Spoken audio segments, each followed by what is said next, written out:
2주 동안 여러분들을 뵙지 못하고 또 우리가 드려야 될 이 예배의 자리를 지키지 못하는 것이 참 우리에게 많은 큰 부담이었습니다. 그러면서 제가 이 2주간의 시간들을 보내면서 느끼는 한 가지가 우리가 너무나 당연하게 여겼던 이 예배의 자리가 얼마나 소중한 자리고 그 자리가 얼마나 귀한 자리인지 다시 한번 느낄 수 있는 그러한 시간들을 보내고 있습니다. 우리가 이 어려운 현실의 삶 속에서도 이 어려운 상황 속에서도 이 예배의 자리를 사모하면서 나왔는데 오늘 이 시간이 우리의 마음 가운데 우리의 심령 가운데 풍성한 은혜를 주시는 하나님의 큰 축복을 다시 한번 경험하며 이 어려운 상황 속에서도 예배를 더욱더 사모하며 살아갈 수 있는 우리 모든 성도들이 되시기를 간절히 바랍니다.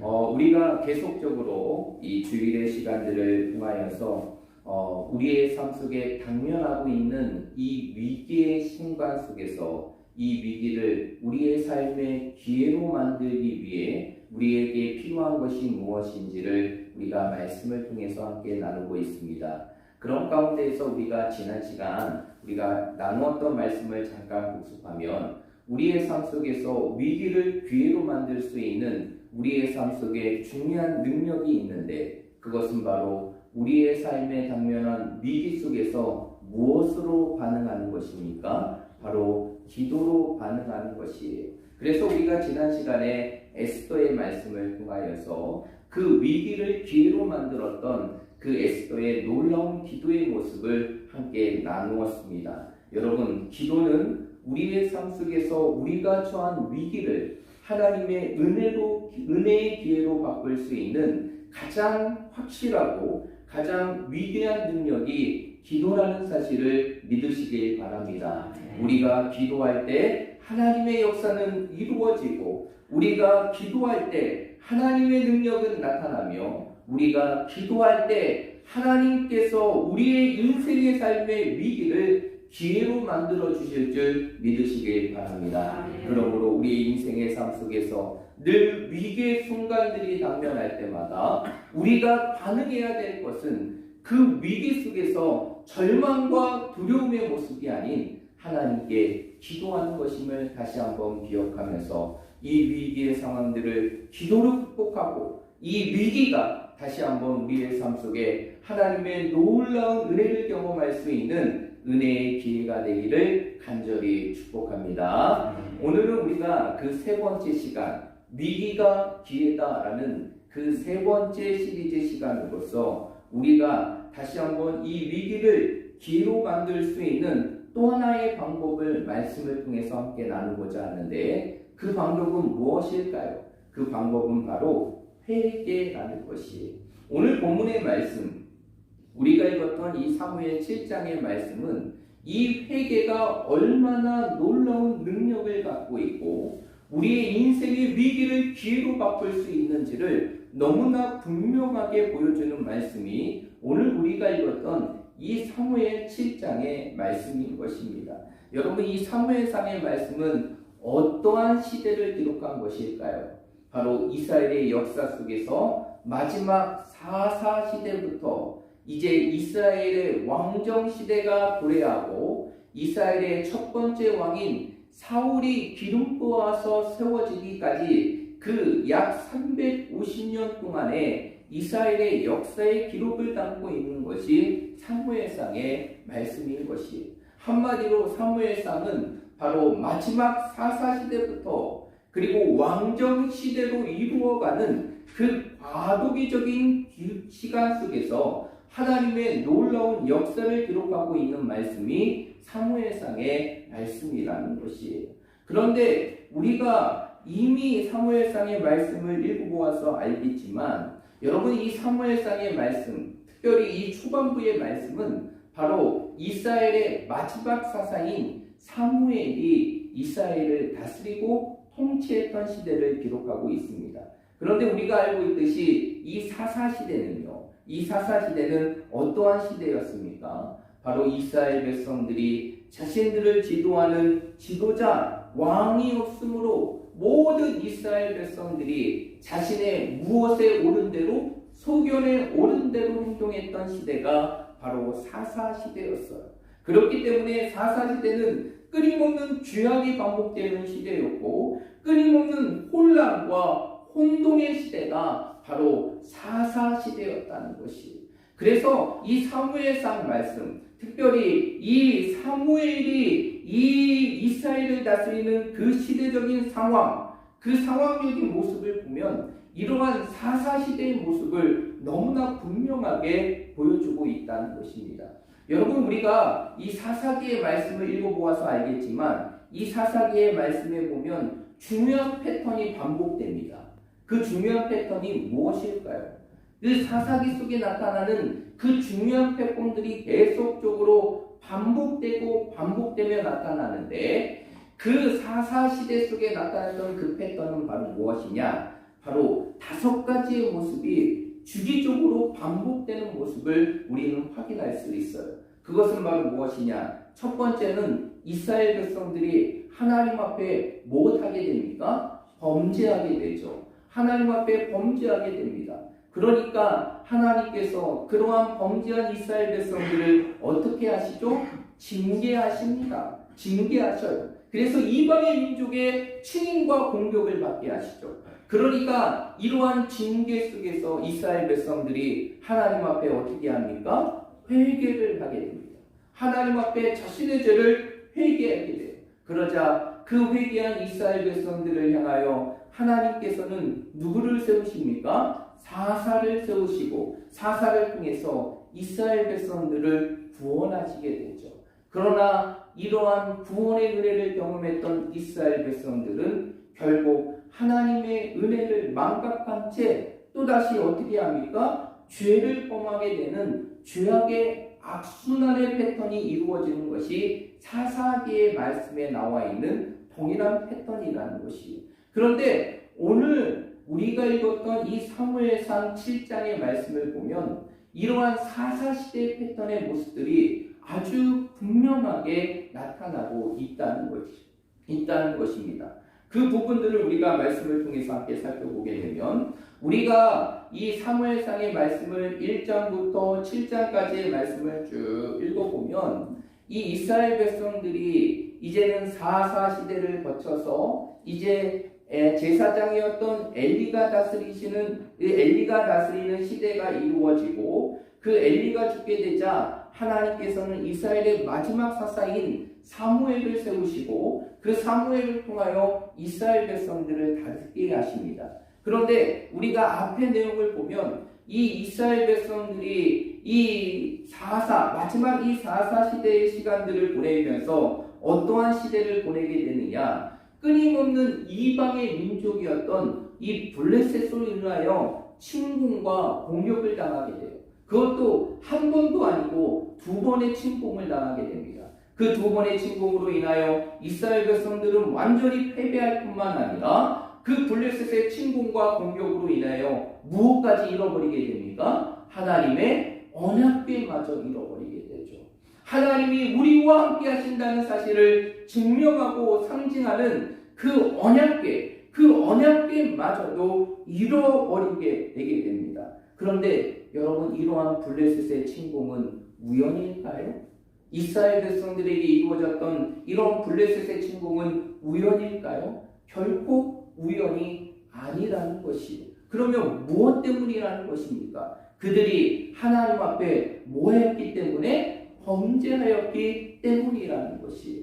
그 내용을 오늘 본문의 말씀이 설명해 주고 있는데 그것이 바로 3절의 말씀이에요. 여러분, 3절의 말씀에 보면 이제 사무엘이 이제 그 민족의 위기 앞에 이스라엘 백성들을 미스바로 모이기 전에 그들에게 당부했던 말씀이 3절에 기록되고 있습니다. 여러분, 3절의 말씀에 보면 사무엘이 뭐라고 얘기합니까? 3절의 말씀을 보면 사무엘이 이스라엘 온 족속에게 말하여 이르되 만일 너희가 전심으로 여호와께 돌아오려거든 이방신들과 아스가롯을 너희 중에 제거하고 너희 마음을 여호와께로 향하여 그만을 뭐하라? 섬기라 라고 얘기해요. 여러분, 사무엘이 이러한 얘기를 했던 이유는 무엇일까요? 그 이유는 바로 무엇이냐? 그 당시 이스라엘 백성들이 하나님을 섬긴다고 하였지만 그 하나님을 온전히 섬기지 못하였다는 것이에요. 그들은 여호수아를 통하여 하나님이 약속하신 가나안 땅을 정복하였고 그 땅을 차지하였습니다. 그리고 그 땅에서 하나님이 주시는 적과 꿀을 흐르는 그 풍요로움의 삶을 살고 있었지만 결국 그들은 그 현실의 삶 속에서 하나님을 섬기는 삶이 살아가는 것이 아니라 명목적으로는 하나님을 섬긴다고 하지만 여전히 그들의 삶 속에서는 자신이 차지했던 그 이방의 땅인 그 가나안 땅의 신들을 섬기는 모습들이 이스라엘 백성들 가운데 그대로 나타나고 있었다는 것이죠. 한마디로 겉으로는 하나님을 섬기고 하나님께 예배하는 삶을 살아가고 있지만 또 한편으로는 여전히 자신의 삶의 축복과 풍요로움을 위하여 이방의 신들을 섬기며 살았던 것이 그 당시 이스라엘 백성들의 모습이었다는 것이죠. 그러기에 사무엘은 그 이스라엘 백성들을 향하여 뭐라고 얘기하느냐? 너희가 정말로 전심으로 여호와께 보려거든 너희 가운데 있는 모든 이방의 신들을 뭐하라? 제거하라 라고 말하고 있는 것이 결국 이렇게 하나님 앞에 범죄했던 이스라엘 백성들의 모습이 결국 어떠한 결과로 나타나게 되는 것이냐? 하나님의 징계와 심판으로 무엇의 침공으로 이루어지게 된 것입니까? 블레셋의 침공으로 이루어지게 된 것이죠. 그로 인하여 결국 이스라엘 백성들은 20년이라는 시간들을 그 블레셋의 시야와 그리고 그 공격과 침공 속의 시간들을 보내게 되게 되죠. 그리고 끊임없는 인생의 위기의 순간들을 보내게 됩니다. 그런 가운데서 하나님께서 세우신 그 마지막 사사인 사무엘이 어떠한 결단을 하게 됩니까? 오늘 본문의 말씀에 보니까 그런 민족의 위기 속에서 끊임없는 블레셋의 침공과 공격과 침략과 그 고통 속에서 이제는 어떠한 결단을 하게 되느냐? 모든 민족을 어디로 모일 것을 명령하게 됩니까? 미스바로 모이라고 명령하게 됩니다. 여러분 미스바는요 그 뜻이 바로 무슨 뜻이 있느냐? 망대라는 뜻이 있고 그리고 파수대라는 뜻을 갖고 있는 것이 미스바의 이름이에요. 그런 가운데에서 오늘 사무엘이 그 미스바의 모든 이스라엘 백성들을 모이게 하고 그 미스바에서 하나님 앞에 무엇의 모습을 하게 되느냐? 회개의 기도를 드리게 됩니다. 그래서 오늘 6절의 말씀에 보면 그 이스라엘 백성들이 미스바에 모여서 어떠한 일들을 하게 됩니까? 6절의 말씀에 보면 그들이 미스바에 모여 물을 빌어 여호와 앞에 붓고 그날 종일 금식하고 거기에서 이르되 우리가 여호와께 뭐하였나이다? 범죄하였나이다 라고 하면서 자신들의 죄를 하나님 앞에 뭐하게 됩니까? 회개하게 되죠. 그러자 그러한 회개는 이스라엘 백성들이 자신의 죄를 향하여 하나님께 부르짖는 그 회개는 어떠한 결과를 나타나게 되느냐? 오늘 우리가 읽었던 읽진 않았지만 12절과 13절과 14절의 말씀 그리고 15절까지의 말씀에 보면 어떠한 결과로 나타나게 됩니까? 하나님께서 블레셋의 침공 속에서도 이스라엘 백성들을 보호하시고 지키심을 통하여 어떠한 은혜를 경험하게 돼요? 에베네셀의 은혜를 경험하게 할 뿐만 아니라 그 사무엘이 사는 날 동안 13절의 말씀에 보니까 블레셋의 침공이 없었고 그리고 14절의 말씀에 보니까 이스라엘 백성들 가운데 무엇이 있었더라? 평화가 있었다라고 얘기해요. 여러분 어떻게 이러한 결과를 맞이할 수 있었을까요? 이스라엘 백성들이 그 이방의 민족 블레셋의 침공 속에서도 그 끊임없는 위기 속에서도 그 에베네셀의 하나님의 은혜를 경험하고 하나님이 주시는 평화를 경험할 수 있었던 것은 그 위기의 삶 속에서 그들이 하나님 앞에 무엇하였기 때문입니까? 회개의 삶을 살았기 때문이라는 것이죠. 그 회개가 결국 그 죄악에 갇혀서 하나님의 징계 가운데 있을 수밖에 없는 그 이스라엘 백성들을 다시 한번 하나님께서 그들을 구해주시고 그들의 삶 속에서 하나님이 주시는 놀라운 평안과 안식을 누릴 수 있는 삶으로 그들의 삶을 바꿔주셨다는 것이, 그렇다면 오늘 이러한 이스라엘 백성들을 향한 하나님의 말씀을 통하여서 오늘 이 시대의 위기의 삶을 끊임없이 겪고 그 위기의 상황 앞에 당면하며 살아가는 우리들이 그 회개를 통하여 우리의 인생의 삶을 위기에서 기회로 바꾸는 인생의 삶을 살아가기 위해서 우리의 삶 속에 필요한 것이 있다고 하면 무엇이 있을까요?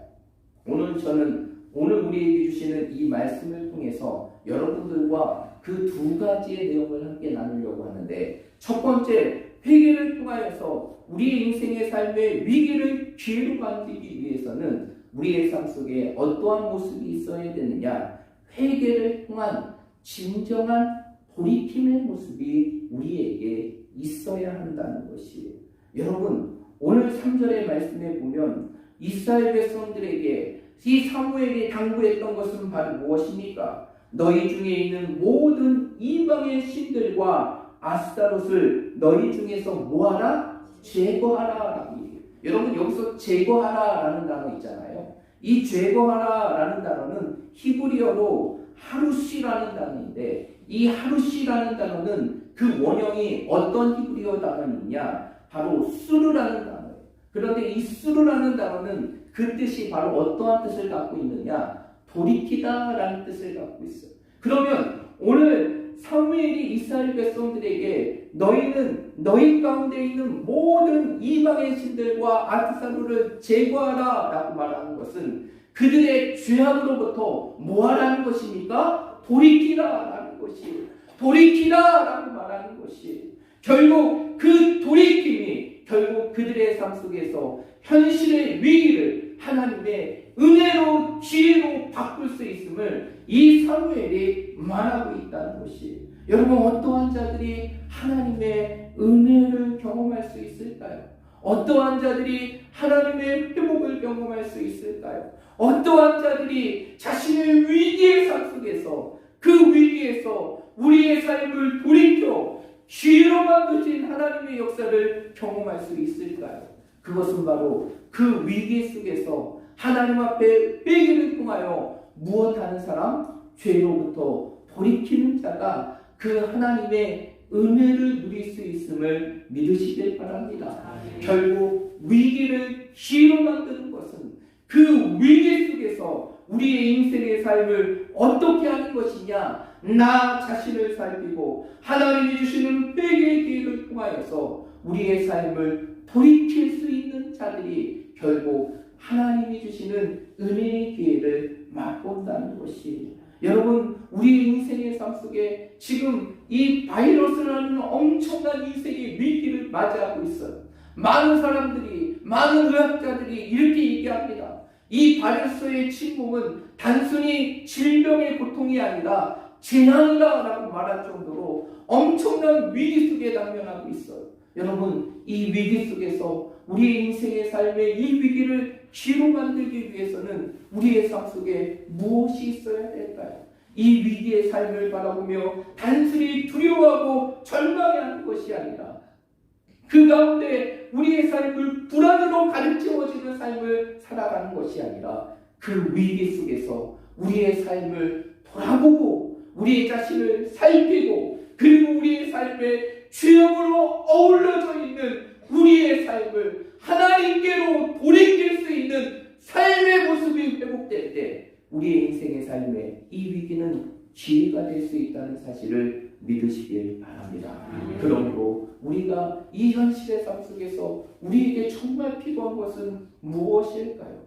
이 현실의 말씀을, 현실의 상황들을 바라보며 무엇을 살펴볼 수 있어야 됩니까? 내 자신을 살펴볼 수 있어야 돼요. 그리고 우리의 삶 속에 다시 한번 잃어버렸던 그 회개의 부르짖음이 우리의 삶 속에 이루어질 때 그 미스바의 회개의 길을 통하여 다시 한번 이스라엘 백성들의 당면했던 그 위기의 시간들을 하나님께서 은혜의 기회로 바꾸어 주신 것처럼 우리의 삶 속에서 회개를 통하여 우리의 삶을 돌이킬 때, 우리의 삶을 하나님께로 돌이킬 때 이 위기는 우리의 삶 속에 또 한 번의 은혜의 기회가 될 것임을 믿으시길 바랍니다. 그러므로 우리 사랑하는 모든 성도들이 이 현실의 삶이 우리의 삶 속에 답답하고 절망적다 할지라도 그 현실의 삶을 바라보며 그 현실의 삶 속에 갇혀 있는 것이 아니라 끊임없이 이 현실이 내 자신을 돌아보고 내 자신을 돌이키며 우리 자신을 하나님 앞에 더 거룩하고 순결하고 정직하게 세워갈 수 있는 은혜의 기회로 세움을 통하여서 이 위기가 우리의 삶의 기회로 만들어주시는 하나님의 은혜를 경험할 수 있는 우리 모든 성도들이 되시기를 말씀으로 축복드립니다. 여러분 역대하 7장의 말씀에 보면 바로 누구의 기도가 담겨져 있느냐? 솔로몬의 기도가 담겨져 있어요. 이 역대하 7장의 말씀은 여러분들이 읽어보시면 알겠지만 어떠한 내용을 기록하고 있느냐? 이제 솔로몬이 하나님의 놀라운 계획 속에서 그 예루살렘의 성전을 완성합니다. 그리고 그 완성한 이후에 그 성전을 하나님 앞에 어떻게 하느냐? 봉헌해요. 봉헌하면서 그가 하나님께 드렸던 기도의 내용을 담고 있는 것이 역대하 7장의 말씀이 보이는데 이 역대하 7장 13절과 14절의 말씀에 보면 아주 솔로몬이 놀라운 기도의 고백을 하나님께 드리고 있어요. 우리 한번 찾아볼까요? 역대하 7장 13절부터 14절까지의 말씀입니다.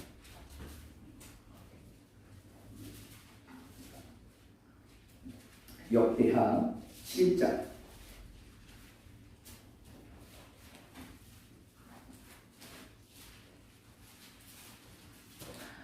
13절과 14절의 말씀입니다.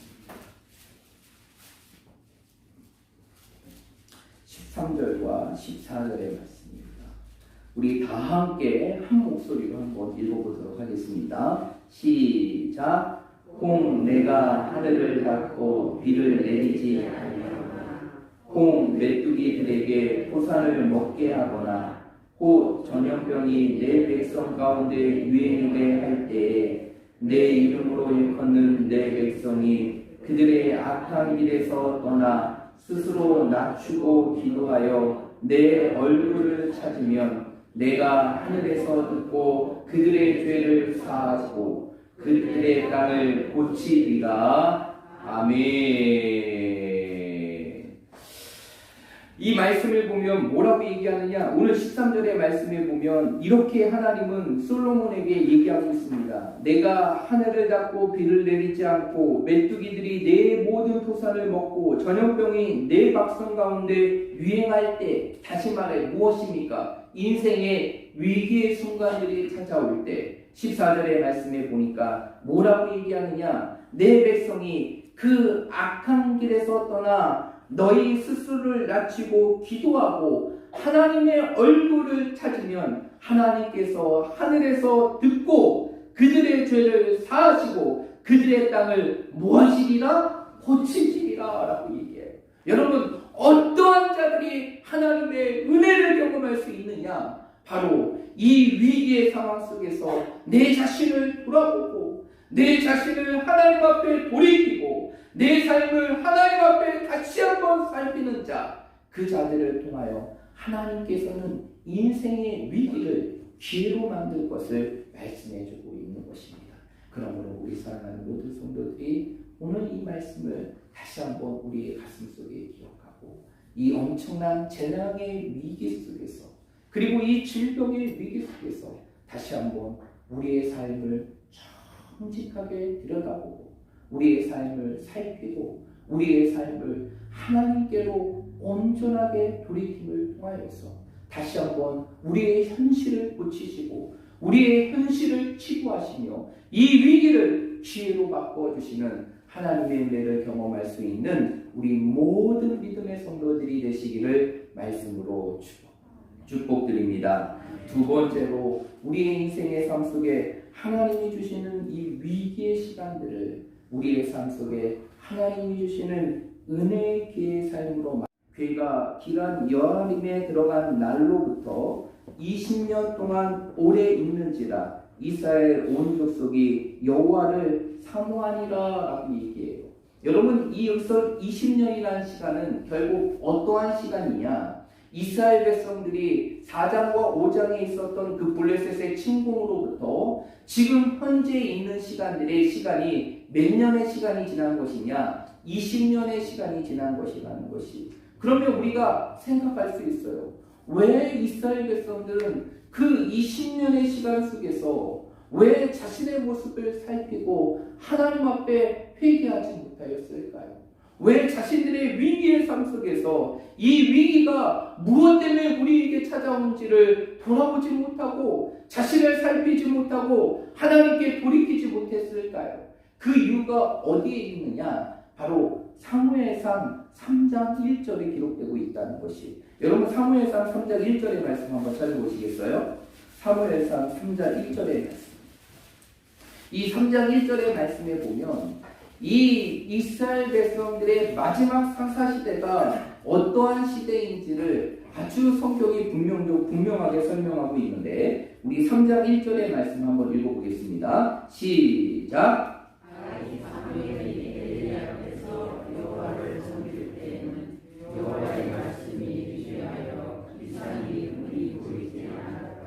네, 오늘 3장 1절의 말씀에 보면 그 마지막 사사시대의 이스라엘 백성들의 상황, 그 영적인 상황을 아주 분명하게 설명하고 있는데, 그 시대는 무엇이 희귀하고 말씀이 희귀하고 무엇이 보이지 않았던 시대입니까? 말씀의 이상이 보이지 않았던 시대. 여러분, 이 시대는 한마디로 어떠한 시대입니까? 하나님의 말씀이 없는 시대였어요. 하나님의 말씀이 중단된 시대였어요. 하나님의 말씀이 끊어진 시대였다는 것이죠. 결국 그러한 하나님의 말씀이 없는 시대 속에 살아가고 있으니 결국 자신들의 현실의 위기 속에서 자신을 살펴보지 못하고 그 위기를 기회의 삶으로 만들어가지 못하였다는 것이, 결국 우리 인생의 삶 속에 위기를 기회로 만들기 위해서는 우리의 인생의 삶 속에서 이 위기의 현실의 삶 속에서 어떠한 것을 붙들 수 있는 삶이 되어야 되느냐? 하나님의 말씀을 붙들고 그 말씀이 내 삶 속에 살아있는 삶이 되어야 됨을 믿으시길 바랍니다. 여러분, 어떠한 자들이 위기 속에서 자신의 삶을 돌아볼 수 있을까요? 자신의 죄를 하나님께로 돌이킬 수 있는 삶을 살아갈 수 있을까요? 그의 삶 속에 무엇이 살아있는 사람? 말씀이 살아있는 사람. 말씀이 살아있는 사람. 말씀이 여전히 내 삶 속에 살아있는 자들이 결국 위기의 순간 속에서 자신을 돌아보게 되는 것이고, 그 자신을 돌아보고 회개하는 것이 우리 인생의 삶의 위기를 기회로 만드는 하나님의 놀라운 역사가 이루어지는 것입니다. 그러므로 우리가 이 위기의 상황 속에서 이 위기를 기회로 만들기 위해서는 우리의 삶 속에서 무엇이 살아있어야 될까요? 말씀이 살아있어야 되는 것이.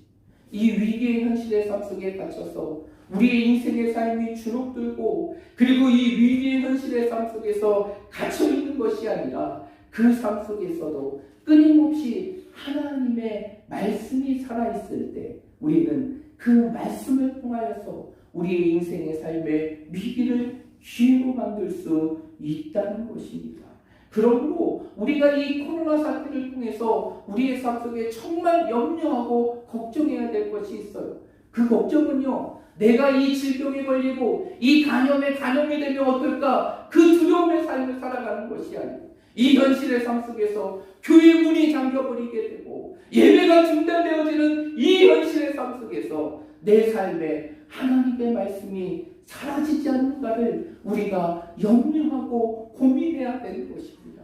우리의 삶 속에 이러한 현실의 삶이라 할지라도 하나님의 말씀이 살아있을 때 우리의 삶 속에 그 말씀의 열정이 식어지지 않고 매일매일의 삶 속에 그 하나님의 말씀의 은혜가 우리의 삶에 주어지는 인생의 삶을 살아갈 때 그 인생은 그 위기 속에서도 하나님이 주시는 그 은혜의 기회를 맛볼 수 있다는 것입니다. 그러므로 우리 사랑하는 모든 성도들, 이 어려움의 현실의 삶 속에서 점점점 예배가 사라지는 이 현실의 삶 속에서 정말 우리가 걱정하고 두려워해야 되는 것은 정말 우리의 삶 속에서 이 질병의 위험이 아니라 이것보다 더 큰 우리의 두려움과 위협이 있는데 그것은 바로 내 삶 속에서 무엇이 사라지는 것? 말씀이 사라지는 것을 끊임없이 염려하며 걱정할 수 있어야 되는 것입니다.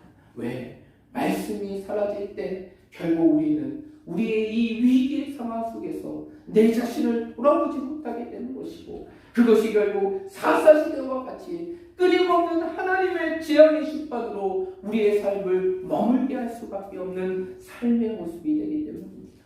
그러므로 우리가 이 현실의 삶 속에서 정말 우리의 삶 속에 날마다 우리의 삶 속에 하나님의 말씀이 살아있는가를 날마다 살피고 그것을 우리의 삶 속에 새로감을 통하여서 이 위기를 기회로 만들어갈 수 있는 우리 모든 믿음의 성도들이 되시기를 말씀으로 축복드립니다. 성경은 분명히 말하고 있어요. 사람이 떡으로만 사는 것이 아니라 모든 사람은 하나님의 입에서 나오는 모든 무엇으로? 말씀으로 살 것이다 이렇게 얘기하고 있습니다. 그러면서 시편 119편의 말씀에 보면 시편의 기자는 이러한 하나님의 말씀이 우리의 삶의 등이고 우리의 인생을 비추는 빛이 될 것을 말씀해 주고 있어요. 그러면서 시편의 기자가 119편 165절의 말씀에 보면 이러한 고백을 하게 됩니다. 주의 법을 사랑하는 자에게는 큰 평안이 있으며 그들에게는 장애물이 없느니라 라고 얘기해요. 결국 어떠한 자들이 하나님이 주시는 평안을 경험하게 될까요? 어떠한 자들이 그 인생의 위기 속에서 그 장애물에 걸려 넘어지는 인생의 삶이 아니라 그 위기를 기회로 만들 수 있을까요? 그것은 바로 그 위기 속에서 무엇을 붙들고 살아가는 사람? 하나님의 말씀을 붙들고 살아가는 사람. 그 말씀을 붙들고 살아가는 자들이 우리 모든 성도들이 되시기를 말씀으로 축복합니다. 그러므로 우리 모든 성도들이 이 위기의 현실의 삶 속에서 우리의 삶 속에서 말씀의 열정이 식어지지 않고 그 말씀의 사모함이 우리의 삶 속에 느슨하게 되는 것이 아니라 날마다 더 말씀을 간절히 사모하고 우리의 삶의 자리에서 그 말씀을 더욱더 붙들며 살아감을 통하여서 이 위기를 우리의 삶 속에 은혜의 기회로 바꿔주시는 그 하나님의 역사를 경험할 수 있는 우리 모든 믿음의 성도들이 되시기를 말씀으로 축복드립니다.